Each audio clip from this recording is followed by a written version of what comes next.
I got a crazy winch for really cheap, like 270 or 300 bucks on Amazon. 18,000 pounds. And I put it on months ago. I haven't used it yet, so we're about to test this. It's a Vevor, 18,000 pounds. See, it hasn't done very well in the sunlight, and it really hasn't got much sun exposure at all. It's only been on here like 2 or 3 months. And I welded this platform up for it too on this main bumper. You know, with the big heavy trucks like this, your bumper is like plate steel, thick plate, and then I got really thick angle iron behind that. They build these like brick shit houses. That's why it's 11,000 pounds empty. I haven't tested it yet. I got it bolted. It comes with bolts. The biggest complaint on these were that the cast iron, this is cast iron, like the whole thing is cast iron that's poured into a mold. Cast iron is really good, but it cracks and fractures sometimes, and that's the biggest complaint with this, is that it cracked on people, the base. So if you're pulling something really crazy with it, they have a tendency to break. We're gonna see what happens. I've just been saving it. I got it bolted. It comes with these bolts that are kind of a joke for 18,000 pounds, and then it comes with this 10,000 pound rated hook. Thought it said 10,000 right on it somewhere, but I guess not. But anyways, yeah, this is only a 10,000 pound hook. And what fails on these is this loop right here. That'll fail first. So actually I was preemptive and I welded that. See how I welded the cable right there? And I welded it here and I welded it there, because these are a joke. They fail on cheap winches. And then what else fails are your solenoid boxes. Those will fail too, but you can still run them. Usually the winches will last, and you can still run them by taking a jump pack or jumper cables and hooking them directly to these leads in different combinations. You know, like you'd hook your negative here and your positive here, and it would make it wind in, or you'd reverse your negative and your positive and it would make you wind out. This one's got multiple leads and I really don't know why. Maybe one is an extra ground. I don't know what they're for. And then here's another downside to this. Fake wire, aluminum wire. So I greased the hell out of all of these leads. That's what you want to do, because they're not using real copper. But for an 18,000 pound winch, that is really good. 18,000 pound winch, like a regular one, like a Warren or something like that, you're in the thousands of dollars for that kind of pulling capacity. So if it does 10 to 12, 14,000 pounds, I'm happy if it can do that.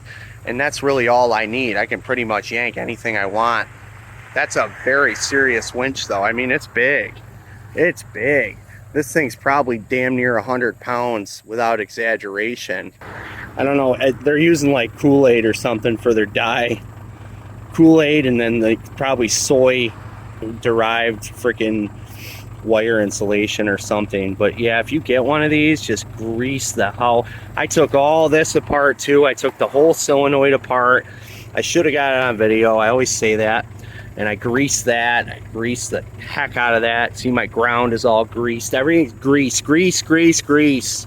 Lubrication. That is the leading cause of failure of pretty much anything. Equipment, machinery, engines, whatever, is a lack of lubrication. So if you lubricate something, especially if you're trying to cheap out on something like this, that might save you and actually make it last a little longer. Today I'm going to try pulling this out. It's another dump truck that we had bought. My friend bought it like a couple years back. Jason, this is his property here, and he lives down the road from where I used to live in Newfane. And then we got this truck back here too that I'm not even going to try to get to that. I'll get so full of ticks trying to walk back to that. This is low land. You do not want low land. Low land is miserable. Unless you're growing crops, you do not want low land. There's extra humidity here. There's a ton of moisture year round. The water level is really high. Everything gets stuck. There's so much shit stuck in this field right now, including this truck. That truck, the backhoe, the all-wheel drive backhoe behind it got completely buried. You just can't really get anything done without spending tens of thousands of dollars on access roads. You don't want low land. Check your elevation. My land, my properties are high elevation, and it's completely different. The humidity is way lower there. There are no bugs. I never have to wear bug spray. I like it significantly better, but I'm not growing things either. I'm not a farmer, and the soil quality is a little worse there. But I'm getting off subject. Let's start and see if this actually is going to work. All right, so it comes with a remote, and this is either cordless or corded. I can plug it directly into it, or I can plug the receiver into the female on the winch itself and use this as a cordless. I got to put this little battery in it if I do it that way, and I need a screwdriver, so we're going to plug it directly in. Cordless would be nice though. Cordless would be nice. Maybe I'll utilize that, but I got everything in a bag like this, somewhat organized. Took me a while to find it. I leave it unhooked because these cables, they're cheap. They got cheap insulation, and they run all the way up to the front, so that could vibrate and arc against the frame or whatever, the engine, and that's very dangerous. I could get a big dead short, so I leave it unhooked.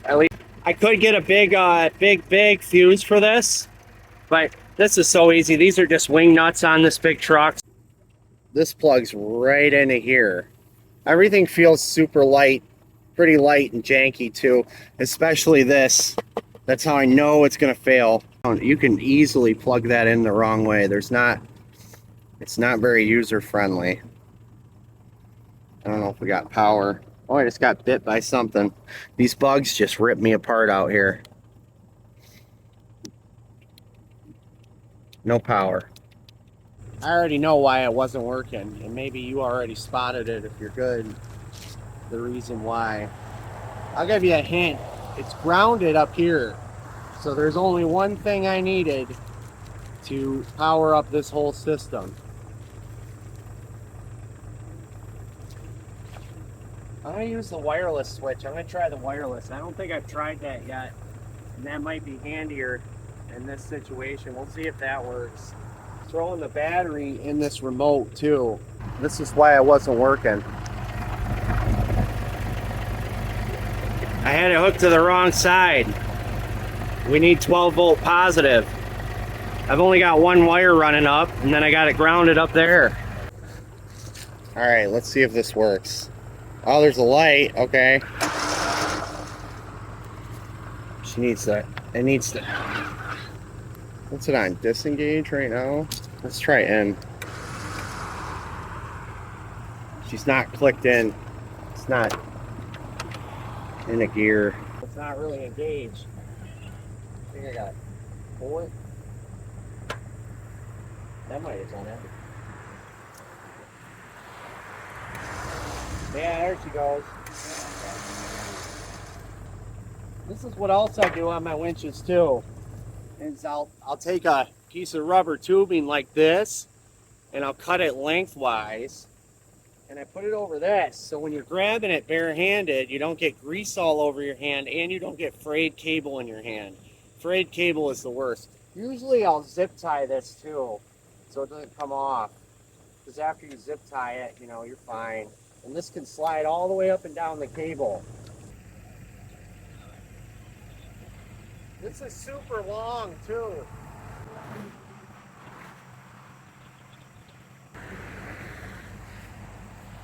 Willing to bet that it pulls my truck. Worst case scenario. I don't know if it'll pull the winch right off the base. It could do that too. It might break. It might fry the solenoid. A lot can go wrong, and something probably will go wrong with cheap stuff like this. Try it from all the way over here. Oh wow, it's working.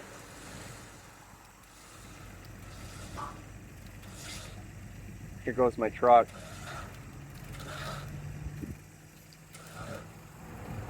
I'm not gonna put too much tension on that.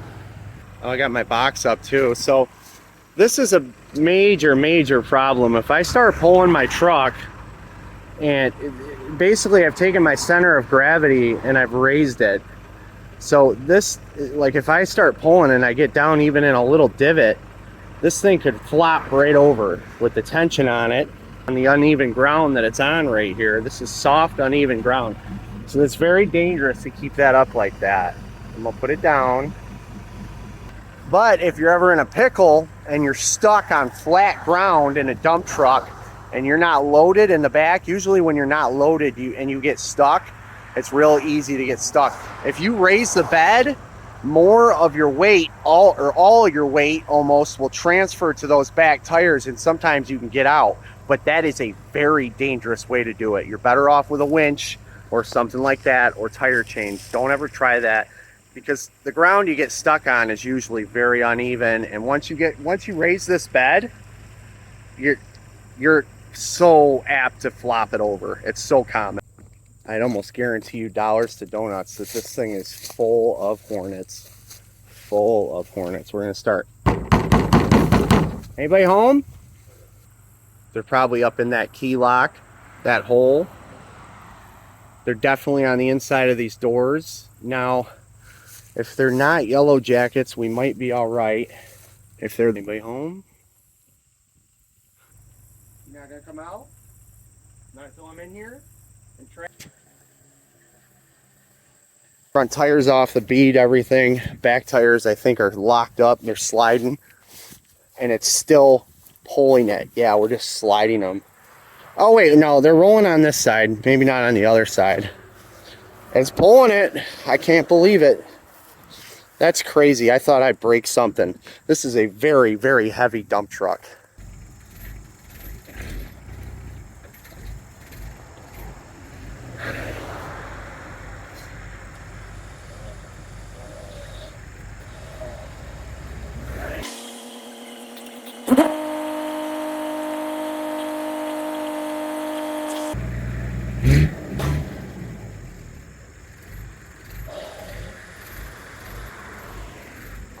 What if it didn't winch otherwise? My mistake was I didn't make this plate thick enough, and I bent it. I thought I broke one of these weak ass bolts, but this thing looks torqued right now because the plate underneath that I made is bent.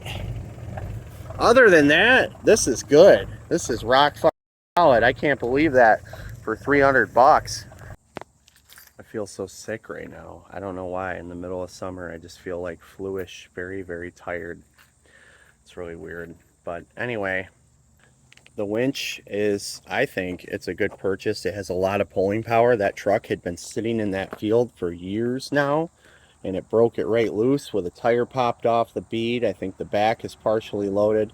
Back tires might have not been spinning on the one side. So it's, you know, it's my fault.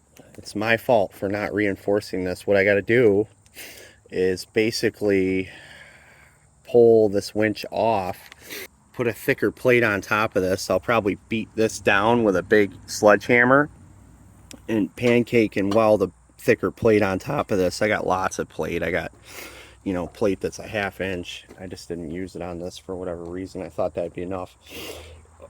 So that's where we're at. I just cannot believe these bolts didn't fail. That's what I thought would fail, are the bolts, honestly.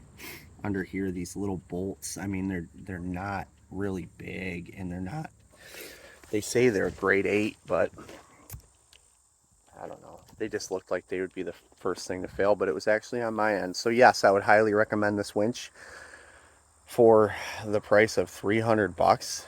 18,000 pounds. That is crazy. That's crazy. You can't really go wrong there. And if you're used to dealing with cheap winches and you know how to fix them when they fail and what to do, then you're good. You know, if you know how to hook your jump pack directly up to the winch and bypass the solenoid, or put a more expensive solenoid on them, or replace it, you know what I'm saying? All that, jumper cables, whatever, it'll do the job. I'll see if I can find it on Amazon still and post a link in the description. Until the next time, you stay frosty. Don't take anything personally. Be impeccable with your word. Do your best. Be the best person that you can. I'll see you on the next one. It was so long ago that I ordered this, it was hard to find the original link. I couldn't, but I did find it still on here for $100 more, which is crazy. But yeah, here it is. Just look up Vevor 18,000 pound winch if you want it still.